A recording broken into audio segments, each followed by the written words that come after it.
Cela fait une semaine et quelques jours qu'un certain nombre de dépôts de minerais du village Kamimbi 3 dans la cité des Kakanda sont scellés. Ce dernier serait un manque de documents autorisant l'exploitation. Pour les travailleurs, c'est un coup dur parce que plus d'une centaine de personnes se retrouvent au chômage. Ils s'insurgent contre le système de poids de mesure dans cette affaire. Effectivement, c'est deux poids de mesure. C'est deux poids de mesure parce qu'on ne comprend pas. Nous sommes nombreux, il y a plusieurs coopératives œuvrant dans la cité de Kakanda, mais il n'y a que la GKN qui a vu ce dépôt scellé. Nous, tout ce que nous avons déploré, c'est la manière dont ils ont procédé. Ils sont venus directement sceller les dépôts. Or, dans la cité de Kakanda, il y a tous les services étatiques par lesquels cette délégation devrait passer pour s'enquérir de la situation, savoir si ces gens-là sont en train de travailler dans l'illégalité ou dans la légalité, mais eux ne sont même pas arrivés dans ces services-là.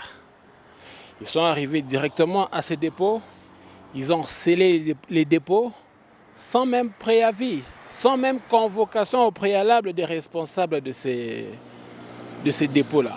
Se disant dans un pays de droit, on ne sait pas assister à une telle situation.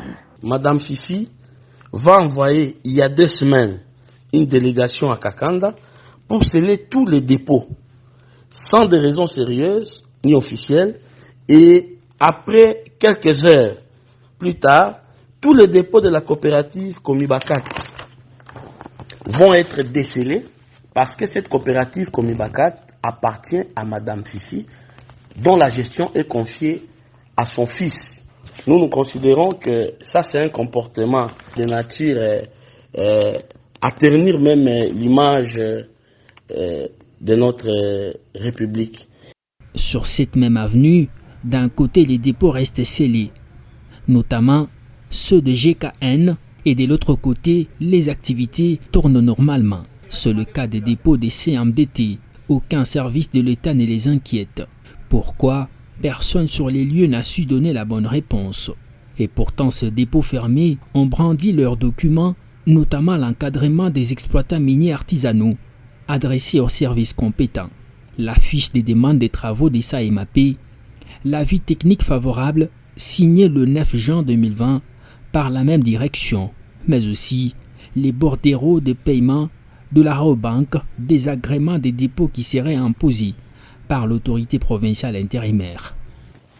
En tant que conseil de Madame Joyce, je tiens personnellement à éclairer l'opinion sur la situation confuse que se vit à Kakanda concernant le dépôt d'achat de minerais que détiendrait ma cliente.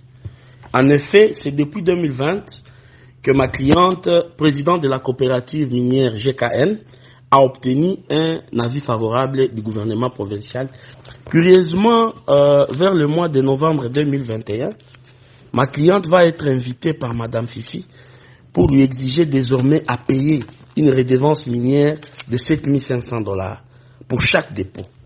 Et après plusieurs entretiens, Madame Fifi nous a obligés, je dirais même contraints, de verser cet argent dans un compte non autrement identifié, où nous avions même versé une somme d'argent.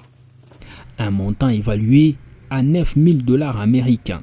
Le dernier paiement est intervenu le 21 janvier de l'année en cours. Chose qui a étonné ce travailleur de voir le dépôt GKN être scellé injustement.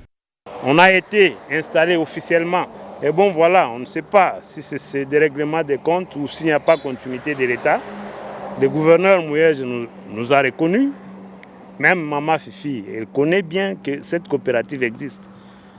Je ne sais pas aujourd'hui comment ça va changer.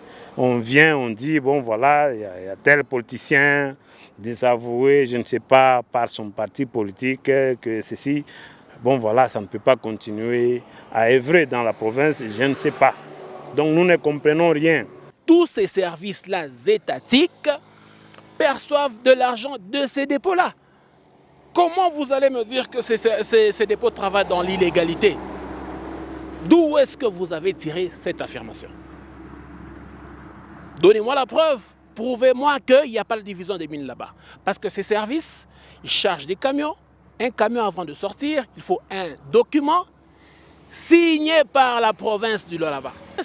Si c'est une mafia bien organisée par le sommet de la province. Parce que les documents sont payés à la division des mines de la province du Lualaba. L'un de ces agents promet d'ester en justice contre tous ceux qui accusent la responsable des dépôts GKN d'être concubine de Jean-Marc Kabound, premier vice-président de l'Assemblée nationale, entre autres un certain Banza. Il affirme et atteste que notre responsable, Madame Joyce, est épouse du président Kabound. Peut-il nous brandir le certificat de mariage de Madame Joyce et Monsieur Kabound? Sans cela, nous allons nous référer au service compétent de la justice congolaise parce que nous nous disons dans un état de droit, nous allons porter plainte. Voir ce dépôt réouvrir leurs portes est le souci majeur de ces exploitants miniers artisanaux, car depuis la fermeture, l'économie de cette cité est touchée.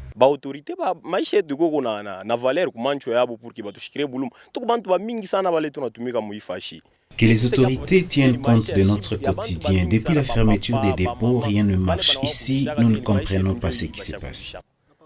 Nous sommes surpris à Bobe, on a tout mis à comprendre qui tout pour que les coopératives voisines d'en face travaillent comme d'habitude. Et pourquoi pas nous? C'est vraiment un coup dur pour la survie de nos familles.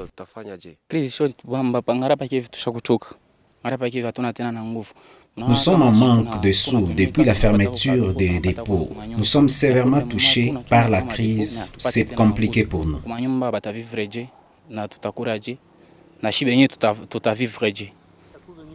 La coopérative minière GKN a été créée depuis 2020 et détiendrait tous les documents d'exploitation selon la loi congolaise.